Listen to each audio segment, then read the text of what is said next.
So get this, Senate Republicans just voted to give billions in military weapons to the world's most dangerous terrorists in the Middle East, including governments who fund Qaeda and ISIS.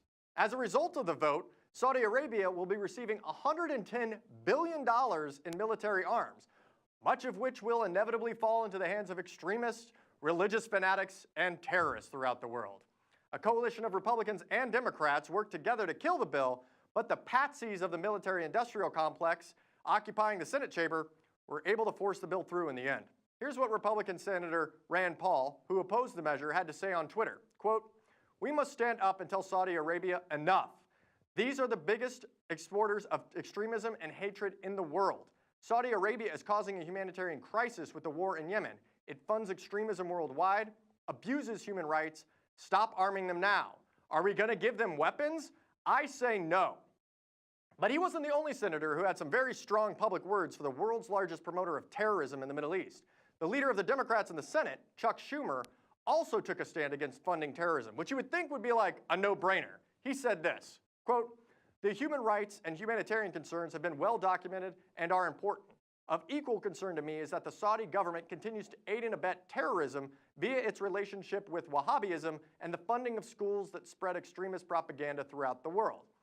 Just to remind you, this bill would give over $100 billion in arms to the world's largest proponent of terrorism in the Middle East. People who literally have put guns and funds into the hands of Qaeda and ISIS. But there were still senators like Bob Corker, chair of the Foreign Relations and Armed Services Committee, who supported the measure. He said this, quote, "This is something, it's hard for me to understand why people would oppose the selling of precision-guided missiles." Who would Jesus bomb, Bob? Really? Because you know that these military chicken hawk Republicans are also a bunch of fanatical pro-lifers. But at the same time, they believe in bombing children with laser-guided missiles. We want you to stop bombing other people's families around the world, Bob. It's not that hard to understand, Bob. Stop killing people, Bob. And by the way, when you bomb some guy halfway around the world, what do you think his kids are going to do? Because a lot of those kids are going to grow up and grab a gun and shoot back at us, Bob. You're the one creating terrorists, Bob. Your foreign policy is a terrorism factory, Bob. When you kill someone's kids, they're going to want to kill you, Bob.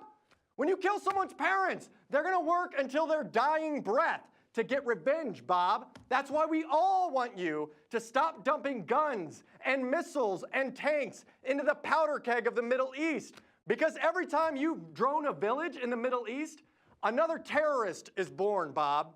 I'm Ryan Clayton. This is Content News. Come back daily for the news where we're free to share the truth.